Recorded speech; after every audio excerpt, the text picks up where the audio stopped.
প্রথম চান্সে যদি জান্নাতে যেতে চান, জাহান্নামের কোন স্পর্শ ছাড়া যদি জান্নাতে যেতে চান, তাহলে এই 16 বদঅভ্যাস থেকে, 16টি অপরাধ থেকে নিজেকে বাঁচাবার চেষ্টা করতে হবে। নাম্বার 1, যাদের মধ্যে ঈমান নাই তারা জান্নাতে যেতে পারবে না। দ্বিতীয় সবচেয়ে বড় বাধা হলো আত্মীয়তার সম্পর্ক ছিন্ন করা। আত্মীয়তার সম্পর্ক ছিন্নকারী সে জান্নাতে যেতে পারবে না। তৃতীয় বড় বাধা হলো যারা চগলখড়ি বদঅভ্যাস আছে, এই রোগটা। চতুর্থ, প্রতিবেশীকে কষ্ট দেওয়ার রোগ যাদের আছে। 5 নম্বর হলো অহংকার। 6 নম্বর হলো প্রতারণা করা, মানুষের সাথে মানুষকে ধোঁকা দেওয়া। 7 নম্বর হলো দান করার পর খোঁটা দেওয়া। 8 নম্বর হলো কৃপণতা। 9 নম্বর হলো ঘুষ দেওয়া নেওয়া।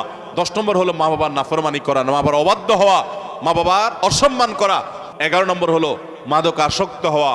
12 নম্বর হলো হারাম উপার্জন দ্বারা, হারাম খাদ্য দ্বারা, পানীয় দ্বারা শরীর গঠন করার। আর 13 নম্বর হলো রূঢ় স্বভাবের হওয়া। 14 নম্বর হলো গণক হওয়া। 15 নম্বর হলো ব্ল্যাক ম্যাজিক করা, ব্ল্যাক ম্যাজিশিয়ান। আর 16 নম্বর হলো সিল্কের পোশাক পরা।